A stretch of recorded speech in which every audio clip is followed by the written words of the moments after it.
Good morning students. बच्चों, कल हम लोगों ने पढ़ा था कि एक अंडपी और बहुअंडपी अंडाशय कैसे होते हैं। ठीक है, आज हम पढ़ेंगे गुरु बीजाणुधानी की संरचना अर्थात स्ट्रक्चर ऑफ मेगास्पोरेंजियम, या हम मेगास्पोरेंजियम को ओव्यूल भी कह सकते हैं। ठीक है, या हम फीमेल गैमेटोफाइट भी कह सकते हैं। ठीक है, तो यहाँ पर हम पहले इसका बारे में जानेंगे है क्या।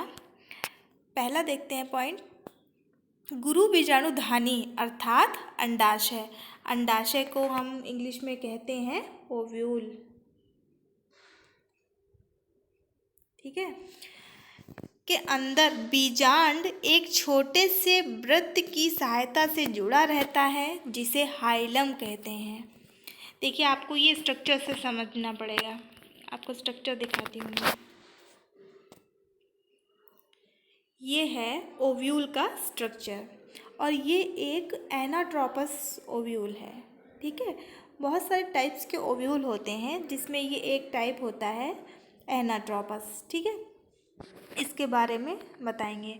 तो इन्होंने कहा है जो बीजांड है वो एक वृत्त से जुड़ा होता है जिसका नाम हाइलम होता है। देखिए, ये बीजांड है और ये जुड़ा किससे है?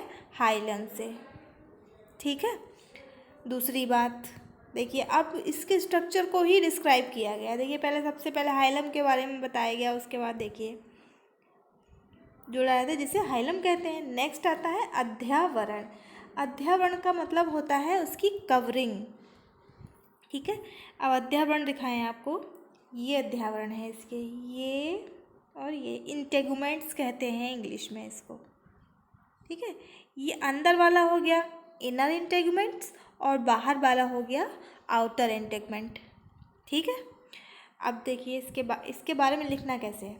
बीजांड के बाहर के आवरण को जो दोहरा होता है, मैंने बताया कि एक इनर होता है और एक आउटर होता है। तो बीजांड के बाहर के आवरण को जो दोहरा होता है अध्यावरण कहते हैं।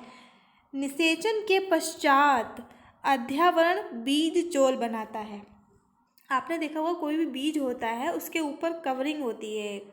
ठीक है, जैसे कि चने का बीज मान लें तो अन्य जो अंदर चना होता है वो येलो कलर का होता है, बाहर ब्राउन कलर की जो उसकी कवरिंग है वो पहले क्या था? अध्यावरण थे वो पहले। ठीक है, इसमें भी जो बीज का चोल होता है उसमें एक होता है टेस्टा, एक होता है टेगमन। ठीक है, तो बाहर वाला क्या बनाता है, अंदर वाला क्या बनाता है, ये बाद में आपको बताया जाएगा। ठीक, यहाँ पर आप इतना जानिए कि जो अध्यावरण है वो बाद में जाके जब वो बीज बन जाता है तब बीज चोल का निर्माण करता है वो। आवृत्त बीजी में दो अध्यावरण होते हैं। आवृत्त बीजी जो पेड़ यानी प्लांट्स होते हैं या बीज होते हैं उनमें दो अध्यावरण होते हैं। ठीक है, नेक्स्ट है, ये बहुत इम्पॉर्टेंट पॉइंट है लीची वाला। लीची अरंडी में ये दो हैं, लीची और अरंडी दोनों अलग अलग हैं, में तीन अध्यावरण होते हैं। ठीक है, ज़्यादातर हम पढ़ते हैं एक अध्यावरण या दो अध्यावरण, लेकिन इसमें तीन अध्यावरण होते हैं। तो अब हम यहाँ पर क्वेश्चन ये पूछा जाता है यहाँ पर कि लीची में जो हम भाग खाते हैं वो क्या है? तो वो क्या होते हैं? अध्यावरण होते हैं और तीसरा अध्यावरण होता है वो। ठीक है, और जिसका नाम भी दे दिया गया है एरिल। देखिए, दो अध्यावरण में एक टेस्टा, एक टेगमन और लास्ट जो तीसरा होता है उसको हम एरिल कहते हैं, जो कि लीची में पाया जाता है और जो हम पार्ट उसका खाते हैं लीची का वो एरिल ही होता है। बहुत पूछा जाता है ये क्वेश्चन। ठीक है, तो आपको समझ में आ गया होगा कि अध्यावरण क्या होते हैं इस तरीके से। ये ठीक है, ये ग्रीन वाला और ब्लैक वाला। नेक्स्ट है बीजांड द्वार। बीजांड द्वार क्या है? देखिए, पहले आप डायग्राम में आते हैं। ये जो दिख रहा है आपको माइक्रोपाइल, ये माइक्रोपाइल ही क्या है? बीजांड का द्वार है। यहाँ से पराग नलिका प्रवेश करती है और किसको लेके आती है? मेल गैमीट को, यानी कि नर युग्मक को लेके आती है। और ये जो एग है, एग के साथ में मिलकर जाइगोट बनाती है और जाइगोट का डेवलपमेंट होता है, एम्ब्रियो बनता है और एम्ब्रियो से सीड बन जाता है यानी कि बीज बन जाता है। ठीक है, तो हम यहाँ पर ये जानेंगे कि माइक्रोपाइल है क्या। तो माइक्रोपाइल वो छिद्र है जहाँ से पराग नलिका प्रवेश करती है। ठीक है, ये माइक्रोपाइल। अब दूसरा पार्ट इसका आता है निभाग। देखिए इसमें लिखा भी है, बीजांड में एक छोटा छिद्र होता है जिसे बीजांड द्वार कहते हैं। निषेचन के समय पराग नलिका इसी छिद्र से प्रवेश करती है। ठीक, नेक्स्ट है निभाग। निभाग क्या को हम इंग्लिश में कहते हैं कैलाजा। ठीक, अब देखिए जो बीजांड द्वार मैंने आपको दिखाया था उसके ठीक अपोजिट, ये इस तरीके से बीजांड द्वार था। ठीक है, ये यहाँ पर इसके अपोजिट ये वाला पार्ट कहलाता है निभाग यानी कैलाजा। ठीक है, बीजांड द्वार के ठीक विपरीत पार्ट को हम कैलाजा कहते हैं। देखिए ये माइक्रोपाइल हो गया और ये जो पार्ट है इसका ये कहलाता है कैलाजा। ठीक है, नेक्स्ट देखते हैं क्या है बीजांड काय। अब देखिए बीजांड काय क्या है। बीजांड काय को हम इंग्लिश में न्यूसेलस कहते हैं। क्या कहते हैं? न्यूसेलस। ठीक है, न्यूसेलस कहते हैं। अब ये है क्या? अध्यावरण से घिरे भाग को बीजांड काय कहते हैं। अब हम पहले तो अध्यावरण मैंने आपको दिखाई दिया था, ये थे अध्यावरण। अध्यावरण से घिरा हुआ पार्ट कौन सा है? ये वाला जो पूरा रेड रेड वाला पार्ट है, ये है ना।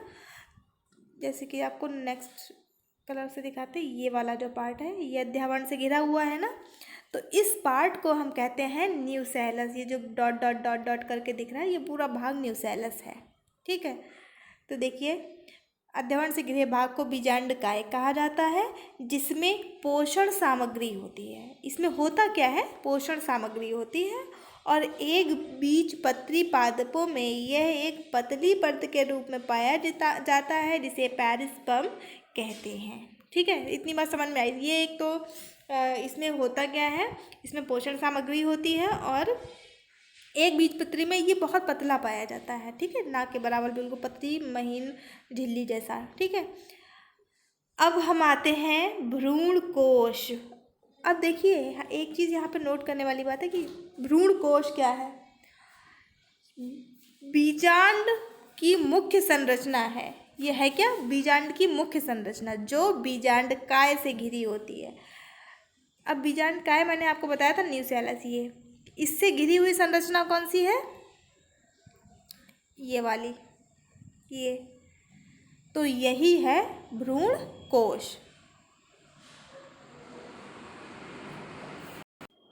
समझ में आ गई बात आपको? इसी के अंदर भ्रूण बनता है, इसीलिए इसको कहते हैं हम भ्रूण कोश। ठीक, ये तो हो गया स्ट्रक्चर ऑफ ओव्यूल, या हम कह सकते हैं स्ट्रक्चर ऑफ मेगास्पोरेंजियम। ठीक है, और या फीमेल गैमेटोफाइट। नेक्स्ट टॉपिक है बच्चों आपका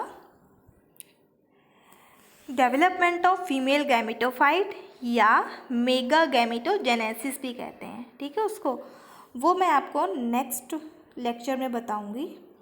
यहाँ तक आपको कॉपी पर काम कर लेना है, कलर डायग्राम, और किसी को ऐसा कुछ टॉपिक है जो समझ में नहीं आ रहा है वो आप कमेंट करके बताइए, मैं उसको दोबारा बताऊंगी। ठीक है, थैंक यू।